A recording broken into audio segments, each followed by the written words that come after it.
The underground poker room breathes silence at 3:22 in the morning. Cigar smoke hangs in layers like ghosts that refuse to leave, and the green felt table gleams under industrial lights positioned overhead. The air smells of old leather and older money, and every sound, the shuffle of cards, the clink of ice in glasses, the barely audible breathing of armed guards stationed at every door, carries the weight of secrets that could destroy empires. Giovanni Castellano does not move. He sits in his black suit, tailored so precisely it looks painted onto his broad shoulders, his silver rings catching the light as his hands rest flat on the table.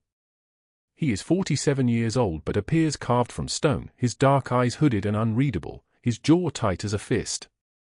A scar runs from the corner of his left eye down to his cheekbone, not from a fight, but from a knife held by someone he once trusted. Those days are long behind him. But the woman standing across from him, trembling so violently the hospital bills rattle in her hands, does not know any of this. Nora Reynolds is 29 years old and looks like she has already lived 3 lifetimes. Her waitress uniform is stained with coffee and something darker, something that might be blood from a kitchen accident or might be something worse. Her hair, a deep brown color, is pulled back so tightly it stretches the skin at her temples. Her eyes are a sharp gray blue, the kind of eyes that have seen things they should never have seen, and beneath the exhaustion, there is something else, a fierce, burning thing that refuses to die. In her pocket, she carries $34. Not 35. Not 34 and some change. Exactly $34, which is all that stands between her and absolute nothing. I will pay it, Nora says, and her voice cracks like old paint. All of it. The whole $125,000 for Emma's surgery. I know the hospital said they need the money up front. I know they won't operate without it. I'll work it off. I'll do anything. Anything at all. Just please let them save her life. She spreads the bills across the green felt with shaking hands. These are not money. These are prayers written on paper. These are the last hope of someone who has already lost everything that matters. Giovanni's lieutenants exchange a look across the room. Vinny, a broad man with a neck like a tree trunk, narrows his eyes. Sal, leaner but somehow more dangerous, shifts his weight. They know this woman has $34 in her pocket because they have been watching her for 3 weeks. They know she works double shifts at a diner that serves food no one should eat. They know she counts her coins at the end of each shift like she is counting rosary beads. They know she skips meals so her daughter can have 3. But what they do not understand is why she is here. How she found this place. How she found him. My daughter needs surgery tonight, Nora continues, and now her voice becomes steel wrapped in velvet. I know what the doctors said. I know the timeline. I know she doesn't have much time. I came here because I heard you were a man who gets things done. I came here because I had nowhere else to go. And I came here because I will not accept that my daughter dies while I still have breath in my body. Giovanni's jaw tightens almost imperceptibly. The kind of movement only a person who has studied him for years would notice. He does not speak. The silence stretches like a living thing. Who told you my name? His voice emerges quiet and solid like an oath sworn in a church. It is not loud. It does not need to be. Does it matter? Nora whispers. It matters very much. She lifts her eyes to meet his. A woman at the hospital. She said if anyone could help me, if anyone could make the impossible happen, it would be you. She said you owed favors to people who could move mountains. She wrote down the address to this place. Giovanni leans back in his chair. The leather creaks beneath him like an old ship settling into dark water. His silver rings catch the light again as he brings his fingers together, a gesture that somehow looks like both prayer and threat. And what makes you think I would help you? Nora's chin trembles. Because 3 weeks ago, when the blizzard hit, when the world turned white and the wind screamed through the streets like something alive and hungry, I pulled a little boy from in front of a car at the school crossing on 5th and Main. I didn't know who he was. I didn't know who his father was. I just saw a child about to die, and I moved. My back hit the bumper instead of his body. I've been scarred before, Mr. Castellano. One more scar doesn't matter.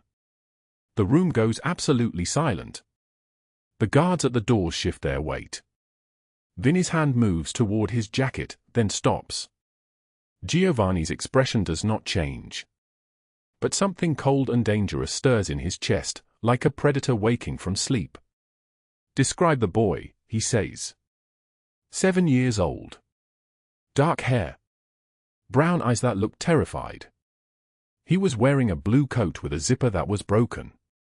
He kept saying he was sorry, over and over again, like he thought it was his fault that a car was coming toward him. Vinny and Sal exchange another look. In it passes information. She knows. She knows about the boy. She knows about that morning. She knows about the moment when Giovanni Castellano, a man who orders the deaths of other men without blinking, felt his entire world collapse into a single second as his son's body flew backward. But the boy lived. The boy lived because this woman was there. The surgery, Giovanni says slowly. What is wrong with your daughter? Leukemia. Acute lymphoblastic leukemia. She's been fighting it for 2 years. She's 6 years old, Mr. Castellano. 6 years old and braver than anyone I've ever met. The treatment is experimental, and it's not covered by insurance, and it costs more money than I will make in the rest of my life even if I worked 3 jobs, even if I sold my organs, even if I... She stops. Her hands fall to her sides. The hospital bills drift down onto the green felt like snow. I came here because I'm out of options. I came here because my daughter asked me today if I was sad, and I lied, and I said no, Mommy is fine, but she knew I was lying because she is 6 years old and she understands what adults take years to figure out. When someone you love is scared, you can taste it in the air like metal. Giovanni stands. He is 6'2" tall, and when he stands, the entire room reorganizes itself around him. The guards straighten. Vinny and Sal become still as statues. Even the cigar smoke seems to pause in its lazy drift through the air. He walks toward her. Each step is deliberate, measured, the movement of a man who has learned that power is expressed not through haste but through precision. Nora does not step back. She stands there in her stained waitress uniform, with her $34 in her pocket and her daughter's life balanced on a knife's edge, and she meets his gaze without flinching. Giovanni stops 3 feet from her. Up close, she can see the scar on his face more clearly. She can see the way his dark eyes are ringed with sleeplessness. She can see that this man, despite everything, despite the suits and the guards and the power that radiates from him like heat from a fire, is also afraid. I will pay it, he says quietly. All $125,000. The surgery will happen tonight. Your daughter will live. Nora's knees buckle. She reaches out to grab something, anything, to keep herself standing. Her hand finds the edge of the green felt table. Why, she whispers. You don't know me. You don't know my daughter. Why would you? Because, Giovanni interrupts, and his voice is like thunder rolling across a distant sky. My son is alive because you were standing at that crossing when the blizzard tried to steal him from me. Because you are not nobody, Nora Reynolds. And I never forget the people who save what matters most. Behind them, Vinny and Sal exchange another glance. In 15 years of working for Giovanni Castellano, they have never heard him say something like this. They have never seen him move toward someone with anything other than menace. They have never witnessed what is happening right now, a powerful man, a dangerous man, a man who has built his entire existence on control and distance, stepping slightly closer to a broken woman in a stained uniform. Nora's hand trembles as she reaches into her pocket. She pulls out the $34. She extends it toward him. This is all I have, she says. It's not much. It's not even close to what this is worth. But I need you to know that I would have given it to you. I would have given you everything. Giovanni does not take the money. Instead, he closes his hand around hers. His skin is warm. His palm is soft, not calloused like a laborious, but not untouched either. This is a man who has held power, and power has held him. Your daughter will have her surgery in 4 hours, he says. Vinny will take you to St. Mary's Hospital. Dr. Patricia Chen will be waiting. Tell her that Giovanni Castellano sent you. She will understand. Nora cannot speak. Her throat has closed. Tears begin to move down her face, and she does not try to stop them because there is no point in pretending anymore. There is no point in being strong when someone has finally given you a reason to break. Vinny moves toward them from across the room, his footsteps heavy on the floor. The sound echoes. Another guard opens the door, and cold November air rushes in from the street outside, carrying with it the smell of rain and diesel fuel and a city that never sleeps. Come, Vinny says, not unkindly. We need to move. Nora lets him guide her toward the door. She looks back at Giovanni once. He stands at the green felt table, surrounded by hospital bills and cigar smoke and the accumulated weight of his own impossible life, and he watches her leave with an expression that contains something beyond what any of them understand. Mr. Castellano, Sal says softly. You've never done something like this before. Not for. I know what I have done, Giovanni replies. And I know what it means. But there are things in this world worth breaking the rules for, Sal. There are people worth becoming something other than what we are. Outside, the rain begins to fall harder.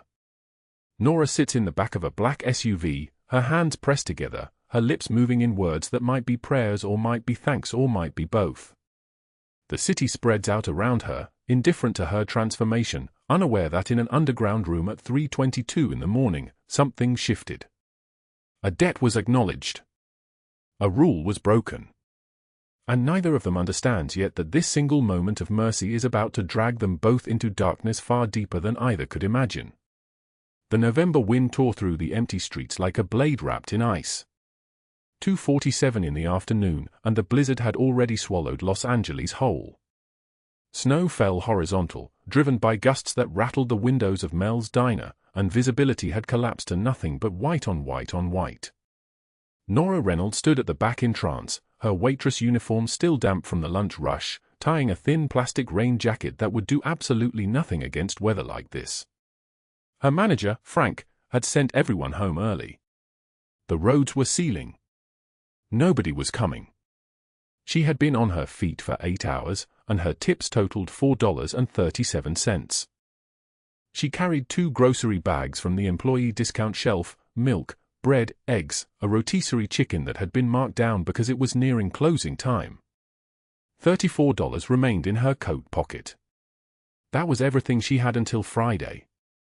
Emma was waiting at home with a fever that had climbed to 101.3 degrees that morning, and Nora had left her with Mrs. Chen next door with strict instructions to call if anything got worse. The apartment was only 6 blocks away. She could make it. The cold hit her like a punch the moment she stepped outside. Her breath froze in her lungs. The sidewalk was already treacherous, a sheet of black ice beneath the falling snow, and she moved carefully, both bags pressed against her chest, her shoes offering almost no traction. The city around her had become a ghost. No traffic. No people.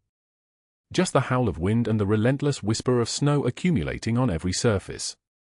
She passed the shuttered storefronts of Fifth Avenue, the windows dark. A traffic light swayed overhead, creaking in the wind. Her fingers were numb inside her gloves. Her legs ached from 8 hours of standing, and the old pain in her back, the kind that never completely went away, had begun to throb with the cold. Nora moved forward anyway. There was no choice in this life. You moved forward or you stopped, and stopping was not an option when a child was waiting. Oakwood Elementary appeared through the white haze at 2:58 in the afternoon. The school had let out early, and a few cars still remained in the parking lot, parents scrambling to collect their children before the weather worsened completely. Nora could see the crossing guard station ahead, unmanned now, the painted crosswalk barely visible under the accumulating snow. Then she heard it, not a scream, but something sharper, the sound of a child's voice cutting through the wind. A small boy in a red jacket burst between two parked cars, chasing a ball that had rolled into the street. He was 7 years old, maybe 8, with dark hair plastered to his forehead, his face alive with the unself-conscious joy of a child who did not yet understand danger. The ball bounced twice more, rolling toward the center of the intersection. He followed it without hesitation, without looking. Nora saw the black SUV at the same moment the boy reached the middle of the street.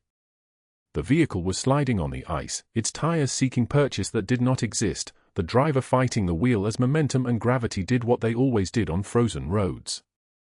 The SUV was not moving fast, perhaps 15 miles per hour, but on ice, speed did not matter. Physics did not negotiate.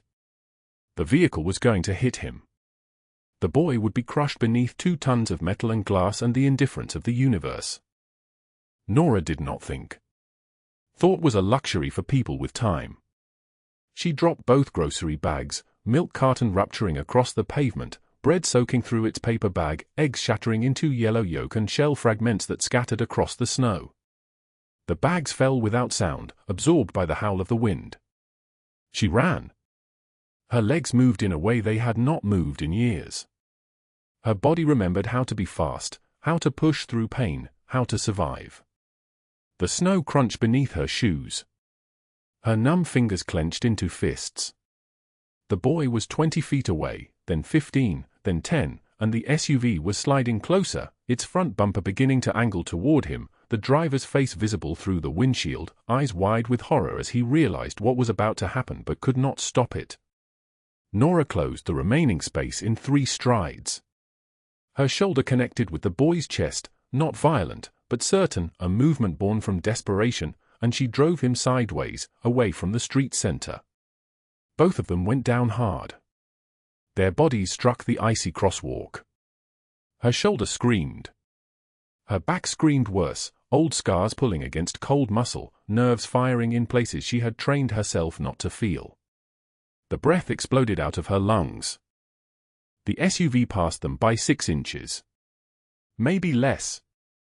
Nora felt the heat of its passing, the displacement of air, the whisper of metal moving through space where their bodies had been moments before. The vehicle continued sliding, crossing into the opposite lane, striking a parked car with a sickening crunch of metal, finally grinding to a halt against a fire hydrant.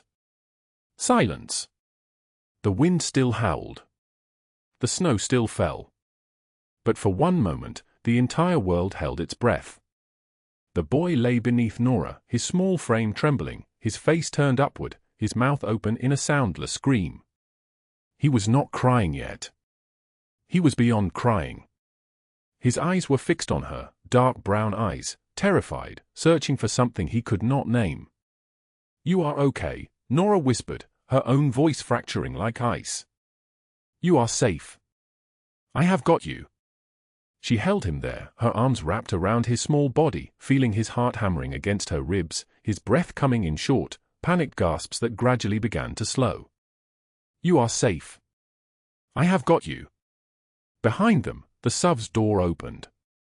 A man emerged, tall, broad-shouldered, wearing a cashmere coat that cost more than Nora made in a year. His face was gray. His hands were shaking. But Nora did not wait to see who he was. She did not ask for thanks or explanations or offers of help. Those things belonged to a different world, a world where people like her were not invisible. She lifted the boy gently, set him on his feet, steadied him for a moment, and then released him. "Go," she said. "Someone will come for you. You are loved. Someone is coming." Her back was on fire. Every nerve ending screamed. But she stood, turned away, and limped back toward her ruined groceries. The broken milk carton. The soggy bread. The shattered eggs.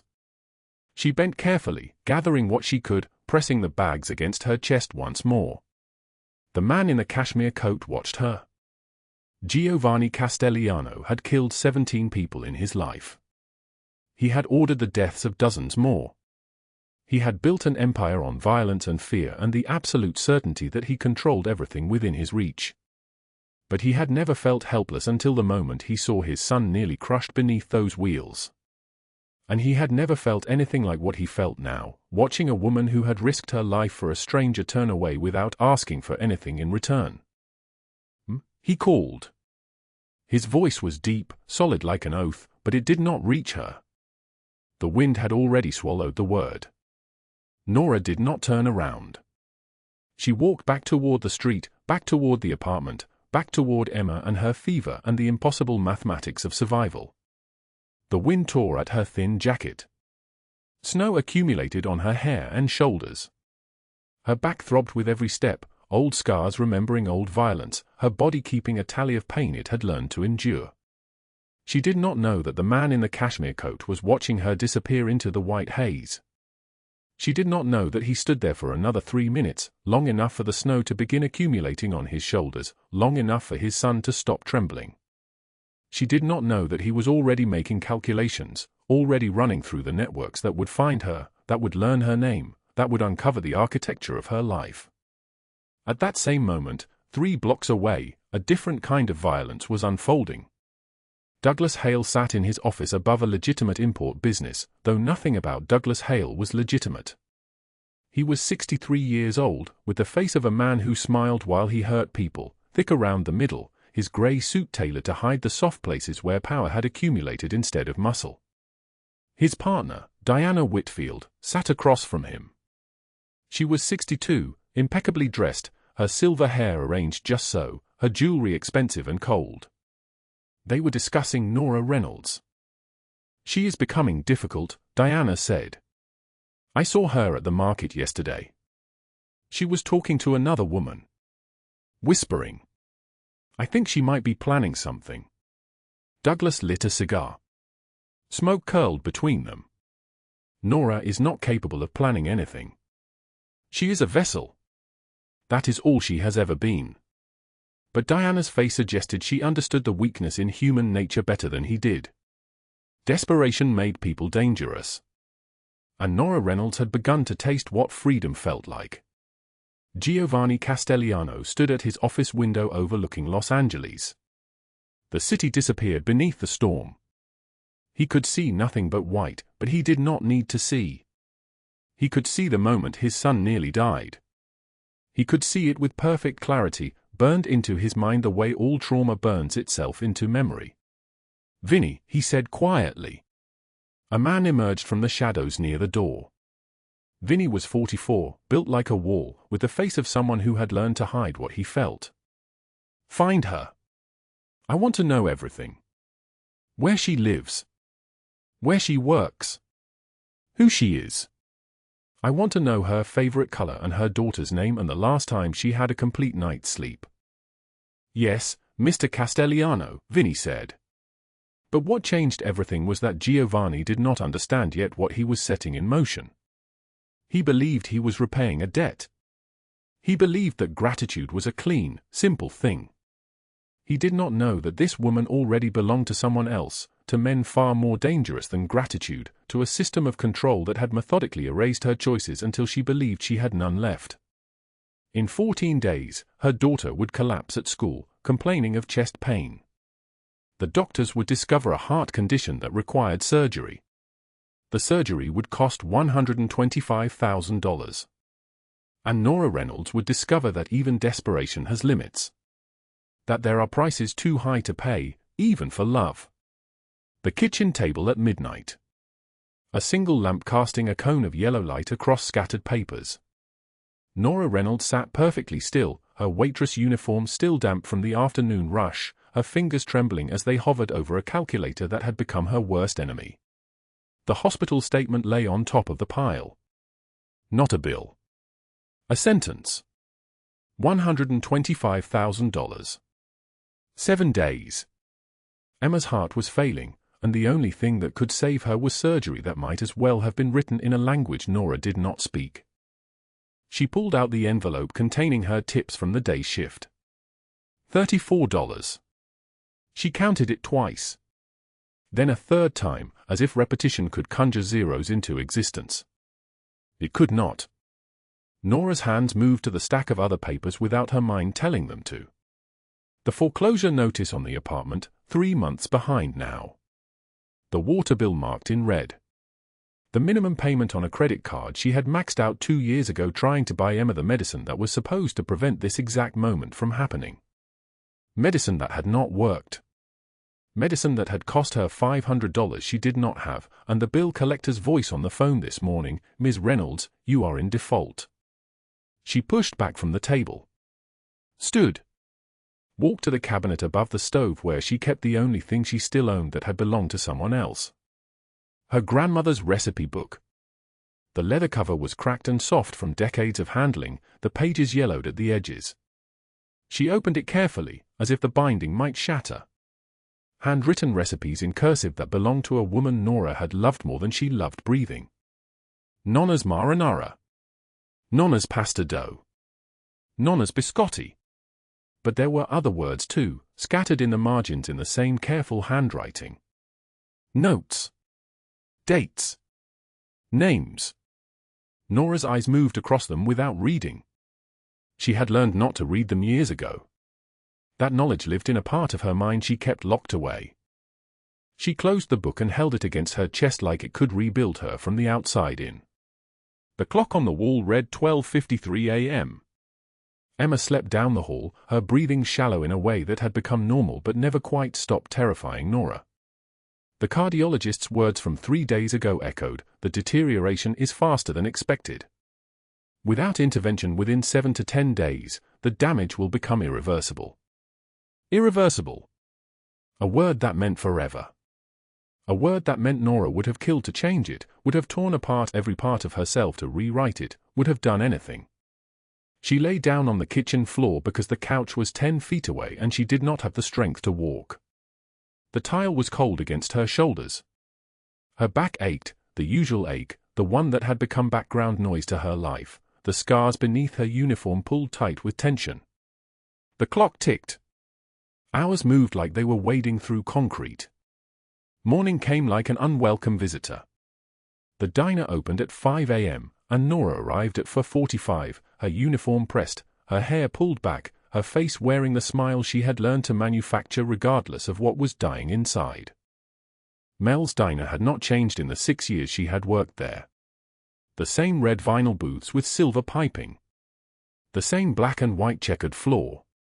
The same coffee machine that hissed like a wounded animal whenever anyone pulled a shot. The neon sign in the front window buzzed and flickered, a constant electrical complaint that seemed to match Nora's heartbeat. Frank, the manager, was 48 and had the disposition of a man who believed the world had wronged him specifically. He stood behind the counter arranging coffee cups like they had personally insulted his family. "Table 7 needs their refill," he said without looking at her. "And if you're slow today like you were yesterday, I'm cutting your hours. I don't pay charity wages." Charity. Nora had not been given charity in 8 years. She had been given something far worse. She had been given the illusion of choice. She moved through the morning shift like a ghost with a coffee pot. The breakfast crowd came and went. A businessman left $2 on a $40 check and said keep the change like he was performing an act of generosity. An elderly couple left no tip at all but asked if she could sit with them for a moment because their granddaughter had her eyes. Nora Saturday. She smiled. She let them pretend she was not drowning. By 11 o'clock, the diner had emptied except for one man in a corner booth near the kitchen. Nora had not noticed when he arrived. She only knew he was there when she felt the weight of his attention like a physical pressure against her spine. He was 63. His suit was expensive in a way that made the diner look like a museum of poverty. His hands were manicured. His eyes were the color of winter. She knew his face the way a rabbit knows the face of a wolf, not from introduction but from instinct. Douglas Hale. Her entire body went cold. Not the cold of the diner's broken air conditioner. The cold of something living inside her dying suddenly. She approached the booth slowly, moving on muscle memory alone. Her voice came out steady, which was impossible, which was a miracle, which she did not understand. "What can I get you?" "Sit," he said. She Saturday. The vinyl bench compressed beneath her weight. She kept her hands folded on the table because if she did not keep them still, they would betray her. "You're behind on your payment," Douglas said. His voice was soft, which was worse than if it had been loud. Soft voices that delivered threats were the voices of men who had learned that volume was unnecessary. Their power did not require volume. 3 weeks behind now. I'm starting to think you need a reminder of our arrangement, Nora. I'm starting to think you've forgotten what it costs when you disappoint me. She did not move. She did not speak. The trick was to become smaller, less visible, to convince him that she was already a ghost and therefore required no further haunting. Emma is 9 now, isn't she? Douglas continued. Such a pretty girl. Goes to Lincoln Elementary. I know where her locker is. I know the route she takes to the bus. I know everything about her. Nora's hands came off the table. She gripped the edge of the bench so hard her knuckles turned white. You're going to get what you owe me, he said. Or we're going to have a different kind of conversation. Do you understand? She nodded. He stood.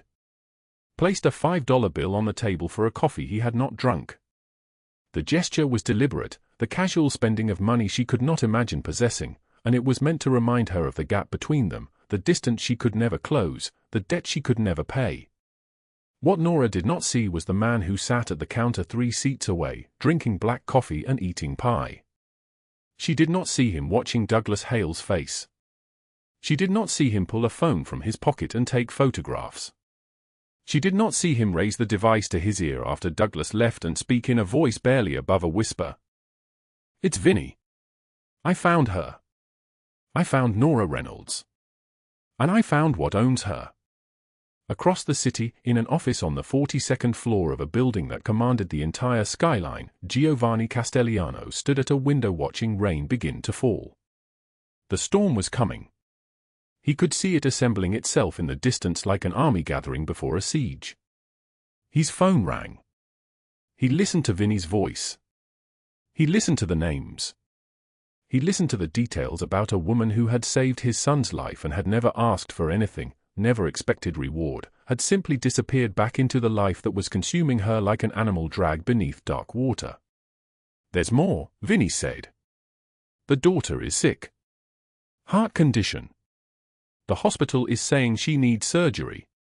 $250,000 initially quoted, but they've negotiated down to $125,000. The mother is 7 days away from losing her. Giovanni closed his eyes. In his mind, he could see it perfectly. His son in his red jacket at the school crossing. The car sliding through the snow. The woman stepping forward without hesitation, without calculation, without any concern for her own safety. Set up a payment, Giovanni said quietly. Full amount. Surgical costs, recovery, everything. Do it immediately.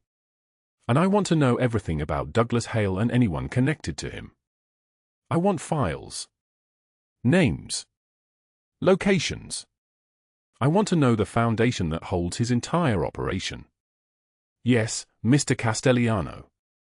The rain began to fall harder, striking the glass like accusations. Giovanni turned away from the window. He did not notice that his hands were shaking. For 37 years, he had built something that operated on a code older than law. Loyalty. Debt. Honor. He had never broken that code. He had never deviated from the understanding that every action had a price and every person had a value calculated precisely in terms of usefulness. Until this moment. Until he learned that a woman who was nobody, who had nothing, had made a choice that changed everything because changing everything was the only way to save someone she loved. He picked up his phone again. Vinny, after you make the payment, I want to know where she lives. I want to know everything about her. Not for a file. For myself. The rain continued to fall. Neither of them understood what they were beginning. The freezing rain fell like needles against Nora's skin as Douglas Hale's fingers closed around her arm, the grip hard enough to leave bruises that would bloom purple and yellow by tomorrow. She had not heard him approach. The wind was too loud, the morning too dark at 6:15, the visibility so low that the apartment building behind her seemed to vanish into the grey. His breath smelled like cigarettes and coffee and something rotten underneath, like decay given human form. "Did you think Castellano's money made you free?" His voice was a blade wrapped in ice, each word a threat delivered with absolute certainty. Nora tried to pull away, but his grip tightened, grinding the small bones in her wrist together until sharp white pain shot up her arm. "You still owe me, Nora. 8 years of debt. 8 years of interest. You think one surgery bill erases that? You think one man's charity makes you clean?" She did not answer. Her voice had abandoned her somewhere between the apartment door and the street. "You're going to introduce me to your new friend," Hale continued, his face so close she could see the burst capillaries in his eyes, the yellowed teeth beneath his smile. "Or Emma will pay the price. Maybe not today. Maybe not tomorrow. But she will pay. And this time, no amount of Castellano's money will save her." The car door opened behind them before Nora could respond. Diana Whitfield emerged like a creature from a nightmare, her blonde hair perfectly arranged despite the rain, her designer coat worth more than Nora's entire apartment, her smile so carefully constructed it looked painted on. Even in the darkness, her jewelry caught the weak morning light, diamonds at her throat, gold on her wrists, the uniform of a woman who believed the world belonged to her by birthright. "Poor Nora," Diana said, her voice dripping with something worse than cruelty. It was pity. It was the sound of someone looking at an insect pinned to a board. "You really thought you could escape? How pathetic. Do you know what I've done this morning? I made calls. To the school board. To social services. To every person who matters in this city. By noon today, everyone will know what you are. A trafficked woman. A criminal. Unfit to raise a child. Emma will be taken from you, and you'll disappear into our network just like the others. Just like all the others." Nora's legs nearly gave out beneath her. The rain continued to fall, soaking through her thin coat, freezing the scars on her back into stiff white lines of pain. She looked up at the third-floor window where Emma was sleeping, where her daughter was safe, where Emma was alive because of Giovanni's money, but now that safety was collapsing like a house built on sand. Every breath felt like breathing broken glass. "I can't," Nora whispered. "Please." She just came out of surgery. "She can't." "She can't what?" Diana laughed, a sound like ice cracking on a frozen lake. "She can't be taken from you. She can't be placed in a foster home. She can't grow up knowing her mother was nothing but a disposable asset. Watch me." Hale released Nora's arm and pushed her backward onto the wet pavement. Pain shot through her knees, her palms, but she barely felt it. The rain hammered down, and she remained there, kneeling, completely alone, surrounded by enemies who knew exactly how to destroy her. Everything she had fought for. Everything she had survived for. All of it dissolving. Her hands trembled so violently she could barely feel them. She thought about running. She thought about disappearing, about getting on a bus like she had so many times before, about letting Hale win because she was too tired, too broken, too utterly defeated to fight anymore. She thought about Emma waking up and finding her gone. She thought about Emma alone. Emma afraid. Emma calling for her mother while strangers filled out paperwork. But then something shifted in her mind. A memory. The recipe book. Her grandmother's recipe book, the one she kept hidden in the back of the kitchen cabinet behind the flour and the rice. Her grandmother, who had worked as a housekeeper for 40 years in the homes of wealthy families across Los Angeles. Her grandmother, who had stood in the background while her employers conducted their private lives, while they spoke freely in front of servants who were supposed to be invisible, who were supposed to not hear, not see, not remember. Nora had never looked carefully at the margin notes before. She had assumed they were her grandmother's own annotations to recipes. But now, as rain soaked through her clothes and her body shook with cold and terror, she understood what those notes really were. They were records. Dates. Names.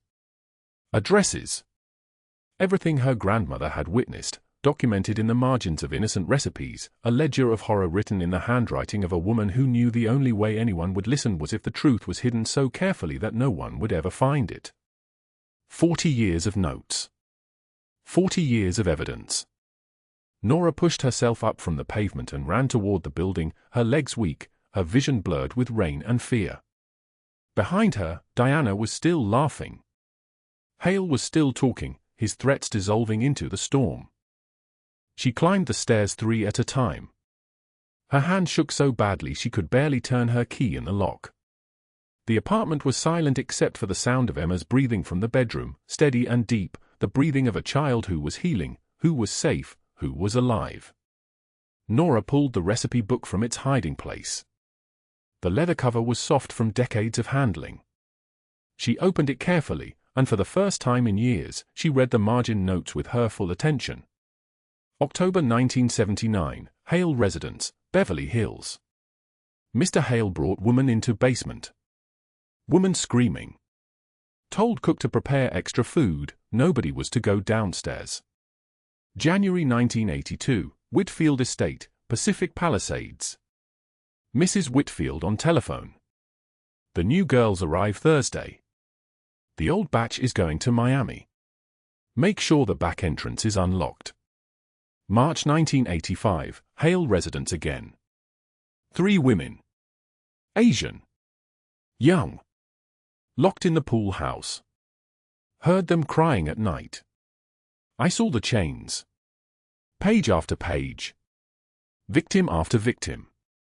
Years of evidence written between recipes for braised chicken and lemon cake. Names. Dates. Addresses. Everything.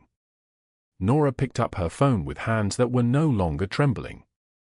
She dialed the number Vinny had given her weeks ago, the number she was never supposed to use unless everything was burning. The phone rang twice before Giovanni answered. It's happening now, Nora said. Her voice was steady. Hale and Whitfield both. They're moving against me. Against Emma. But I have evidence. Everything. My grandmother's recipe book. It's all here. Years of it. Names of victims. Dates. Locations. Everything a federal agent would need to dismantle their entire operation. Silence on the other end of the line. Just breathing. Just the sound of a man processing the moment his life changed direction.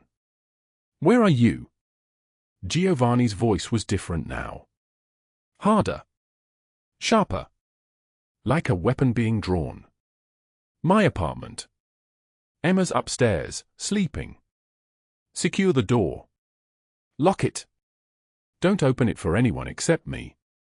Say nothing to anyone. Understand? Yes. The line went dead. Nora locked the door and slid the chain into place. Her hands were still shaking, but not from fear anymore. From something else. From the feeling of having stepped off a cliff and discovering, as she fell, that she could fly. The rain continued to fall outside her window, but inside, she was waiting. At 5:47 in the morning, the dawn had not yet broken across Los Angeles when 12 men in black tactical gear moved through Douglas Hale's estate like ghosts, like shadows given form and purpose. The property sprawled across for acres in the hills above the city, a mansion that had been built on the suffering of women whose names no one remembered, whose screams had been absorbed by soundproofed walls and expensive champagne and the collective agreement of the wealthy that certain truths were too inconvenient to acknowledge. Giovanni stood beside Special Agent Morrison, his arms crossed, his face carved from stone. He did not watch the raid unfold. He did not need to. He had already seen the evidence.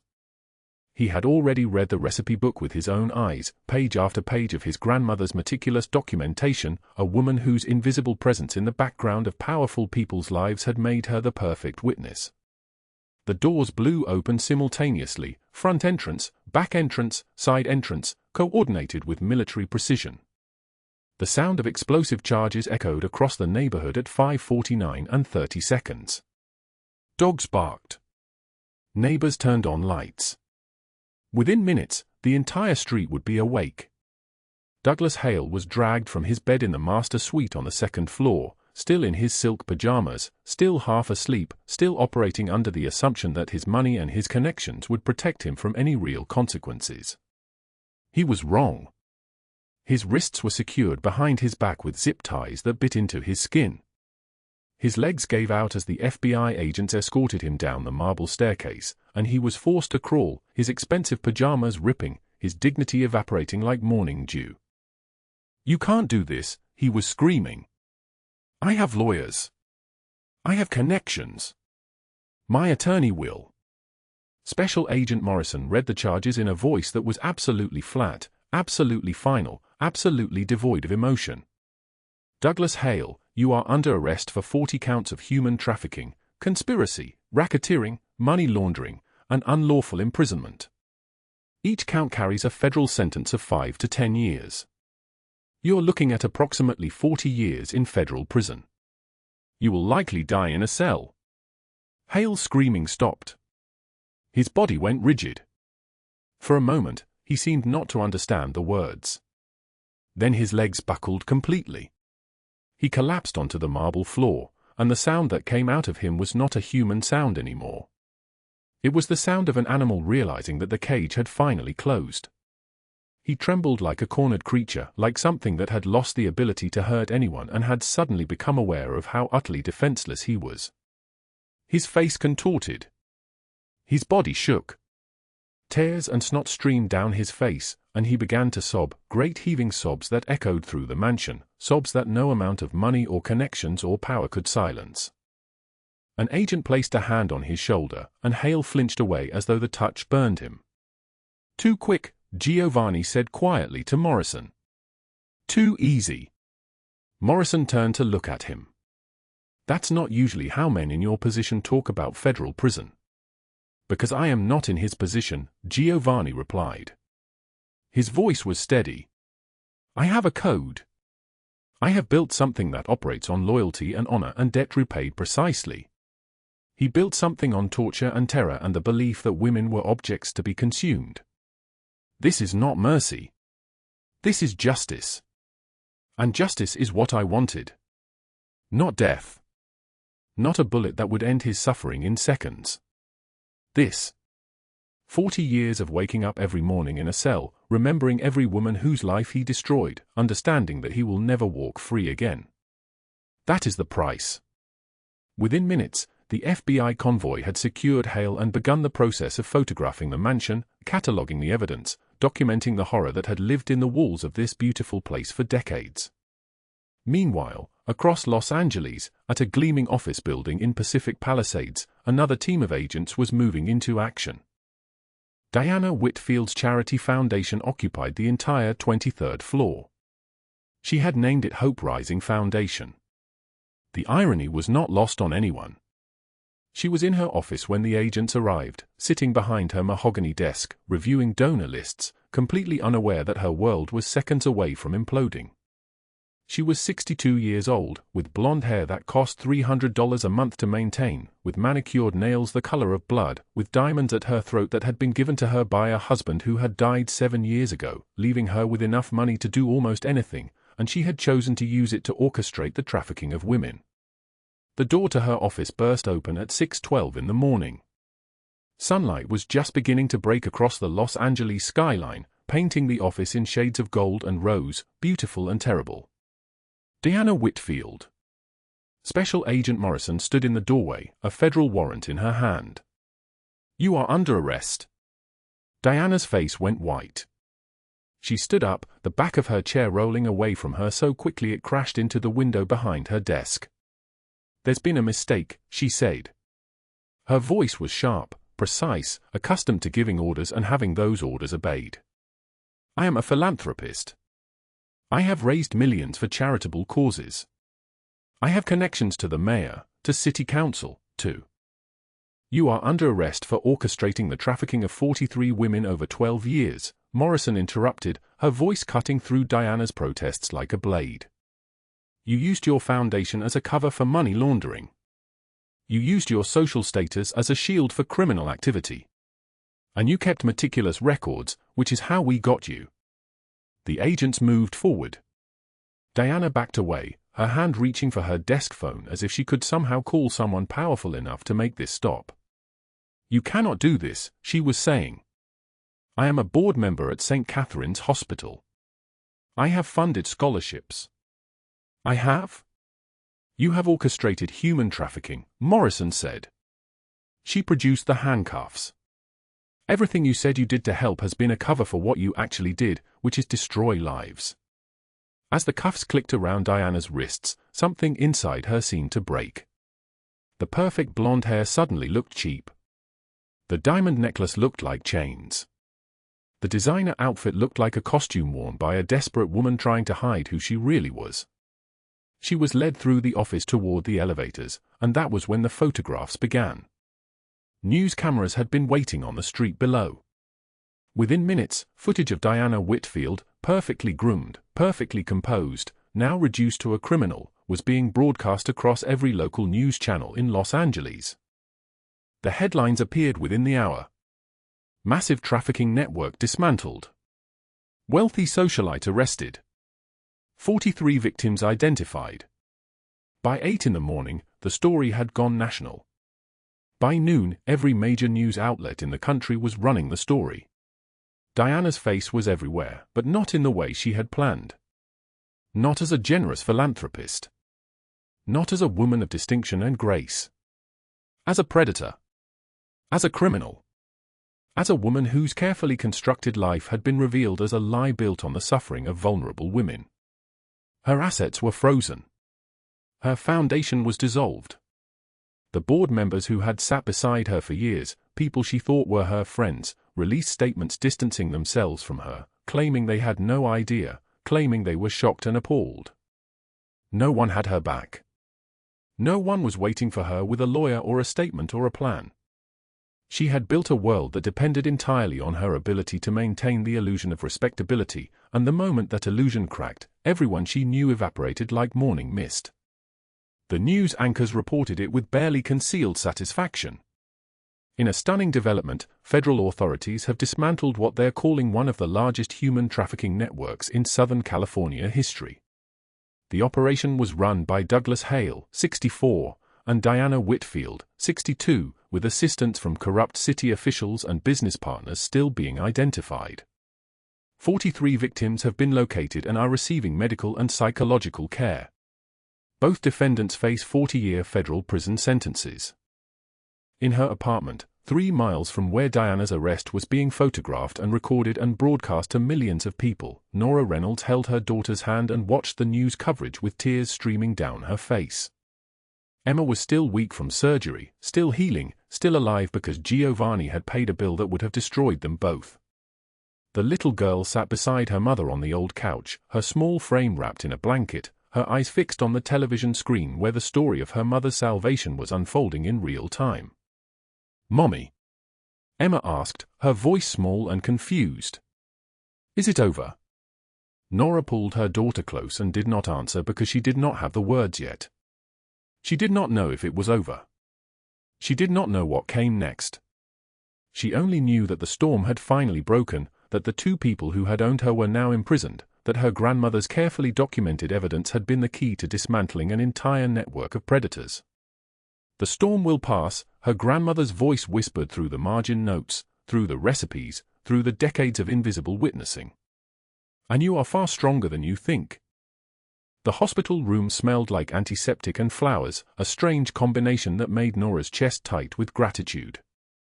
2 days had passed since the federal agents arrived at dawn, since Douglas Hale was led away in handcuffs, since Diana Whitfield's perfect facade shattered on every news broadcast in California. Emma lay in the hospital bed, color returning to her small cheeks like watercolor bleeding back into paper that had been left in the rain. The surgery had taken 8 hours and 15 minutes. The bill had been $125,000. And now her daughter was alive, healing, laughing at a cartoon playing on the small television mounted in the corner of the room. Nora sat in the plastic chair beside the bed, her hand resting on Emma's blanket, watching her daughter's chest rise and fall with each breath. She had not slept properly in 48 hours. She had not cried, though tears sat just behind her eyes like water behind a dam, waiting for permission to fall. Emma reached over and squeezed her mother's hand without taking her eyes off the screen, and Nora felt something shift inside her, something that had been locked tight for 8 years finally beginning to loosen. A soft knock came at the door. 3 measured taps, respectful, asking permission to enter. Giovanni Castellano stood in the doorway holding a simple bouquet of daisies, not roses, not the kind of flowers that spoke of romance or grand gestures, but the kind that said something quieter, something that asked only for a moment of attention.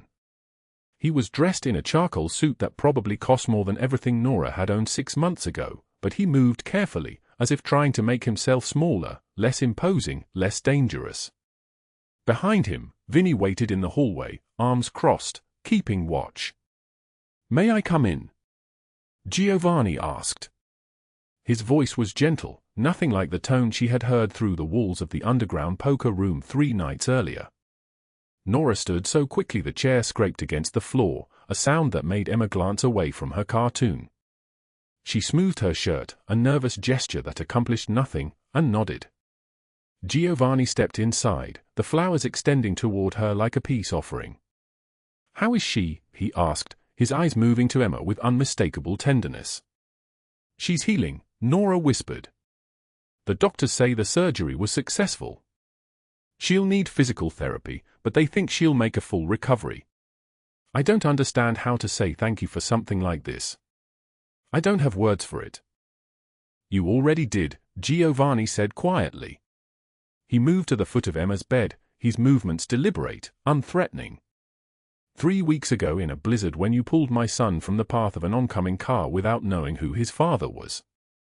Without expecting anything in return. You showed me that goodness still exists in this world. Real goodness. The kind that doesn't calculate. The kind that just acts." Emma watched him with the uncomplicated curiosity of a child who has not yet learned to fear powerful men.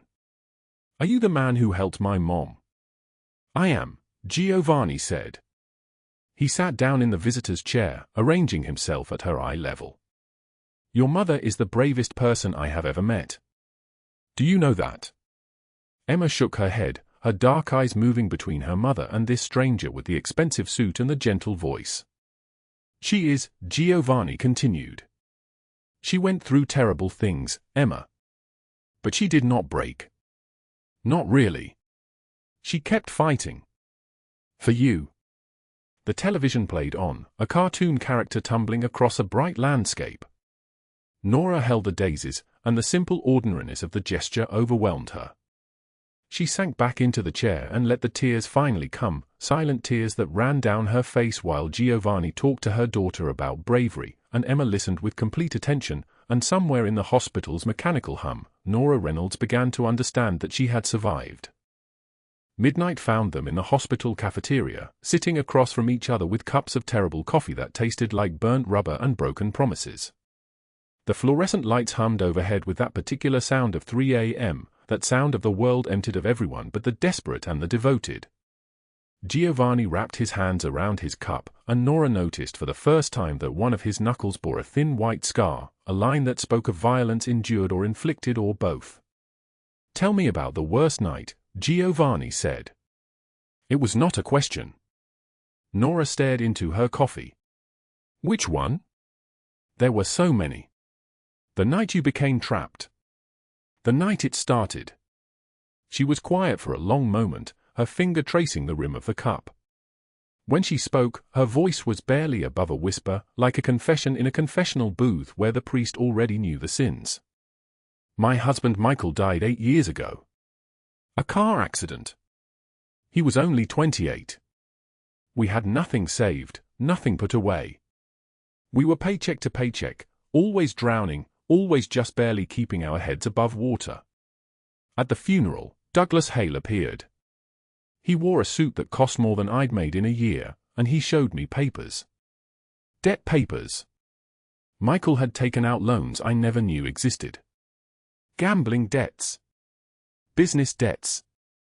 Hale said I owed him $40,000, and if I did not pay it in 6 months, he would take everything. My apartment. My daughter. Everything. She paused, taking a sip of the terrible coffee as if it were medicine. I could not pay it. I could never pay it. So he made a deal. Debt forgiveness in exchange for services. That was how he phrased it. Services. And once you agree to something like that, you can never get out of it. The debt never decreases. It only grows. New interest. New penalties. New reasons why you owe more than you did yesterday. I could not go to the police because he showed me photos of his connections, his reach, the places his money had already corrupted. So I kept my head down and worked and tried to disappear into invisibility. Giovanni listened without moving, without interrupting, his dark eyes fixed on her face with an intensity that made her feel seen in a way she had not been seen in 8 years. That was the trap, he said finally. And you walked through it alone. Yes. Now tell me about my worst night, Giovanni said. His voice had changed, deepened, become something harder and older. I was 12 years old. My father came home from the casinos, drunk and furious.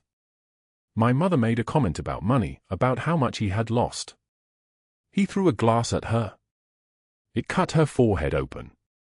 The blood ran down into her eyes, and she screamed, and I stood in the doorway watching, unable to move, unable to stop it. He hit her again, and in that moment I made a promise to myself. I swore that I would claw my way out of poverty, that I would build an empire, that I would protect the defenseless because no one protected my mother. By the time I was 25, I had done exactly that. I had power, money, respect. But the cost was something I never anticipated. It was my humanity. It was the ability to trust anyone. It was the certainty that everyone I loved would eventually leave. He set down his coffee cup with a soft clink of ceramic against formica. We are both survivors, Nora said quietly. We both know what it means to come from darkness. And we both know that saving each other cost everything we had, Giovanni added. But maybe that is what makes it real. The fluorescent lights hummed their mechanical song. Somewhere in the hospital, someone was crying. Someone else was laughing. The machinery of healing and suffering continued its relentless work. I have a job for you, Giovanni said. If you want it. Not in my other enterprises. Something legitimate. My restaurant chain in downtown Los Angeles needs a manager. Someone honest. Someone who understands how to survive on nothing and build something from it. The pay is $60,000 a year. Health insurance. Retirement. Security. Nora looked at him, this powerful man whose men responded to his smallest gesture like soldiers to a general's command, who could have ignored her, who instead chose to see her humanity in the darkness. Why me? She asked. Because you did not hesitate when my son needed you. Because you kept evidence for 8 years in a recipe book without even knowing it would matter. Because you are stronger than you think, and I want to watch you discover just how strong you can be when you are not afraid.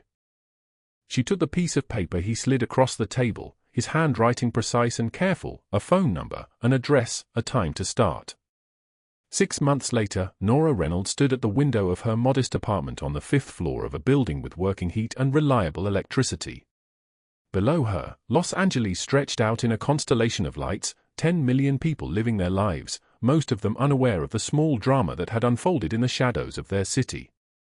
Emma slept in the bedroom next door, healthy and thriving, her color no longer pale, her breathing no longer labored. Tomorrow was her 8th birthday. She had a real bed now, not a mattress on the floor. She had clothes in the closet and food in the refrigerator and a mother who could afford to buy her birthday gifts. Nora held her grandmother's recipe book, the same worn leather binding, the same pages stained with oil and time and generations of loss. But now it rested in a glass case on her shelf, properly preserved, labeled as evidence, recognized by the Federal Bureau of Investigation as the key that had unlocked the entire trafficking network. 43 women had been freed because of the careful notes written in the margins. 43 women who would never know Nora Reynolds' name but whose lives had been changed because she had trusted her grandmother's voice whispering through decades of documentation. A knock came at the door. 3 taps, measured, respectful, asking permission. Giovanni stood in the hallway with his son beside him, the boy who had started everything, now 8 years old and carrying a handmade card with crayoned letters that read, "Thank you, Nora."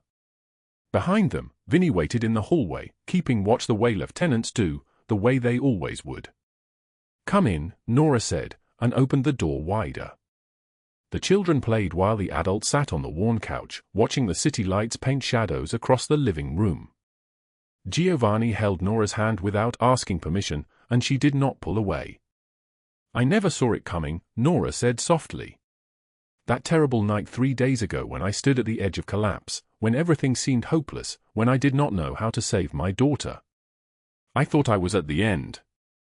I thought that was all there was ever going to be. Pain and survival and nothing more. I did not know you had been searching for me. I did not know that one moment of courage 3 weeks earlier would change everything." "Neither did I," Giovanni said. His voice carried the weight of a confession. "But I have learned something in the past months. Saving each other cost everything we had. The comfort of invisibility. The safety of remaining untouched. The ability to believe that we could survive alone. But we did survive. And we rebuilt from the ash of who we were." Emma called out from across the room, her voice clear and certain. "Mama, look what I made." She held up a drawing of 2 people standing together with the sun shining behind them and a rainbow arching across the sky. Nora crossed the room and pulled her daughter close, and when she looked back at Giovanni, she saw in his eyes the same recognition she felt in her heart. They had both come from darkness. They had both believed they were nobody, that they did not matter, that their lives were too broken to ever be repaired. But they had been wrong. Giovanni stood and moved to the window, to the glass case holding the recipe book. He opened it carefully to the last page, where Nora's grandmother had written in shaky handwriting that had become legend, "The storm will pass and you are far stronger than you think." He read it aloud, his voice steady and certain. "Your grandmother was right," he said. He placed his hand over Nora's, and in that moment, with the city lights spreading out below them like fallen stars, 2 survivors who had found each other in darkness stood together, proven that one act of courage can reshape destiny, that mercy is stronger than revenge, that the storm eventually passes for those brave enough to wait for it. If this story touched your heart, subscribe right now. Share it with someone who needs to remember their own strength. Drop a comment telling us about a moment when someone helped you when you needed it most. New stories of courage, survival, and unexpected love every single day. The storm will pass. You are far stronger than you think.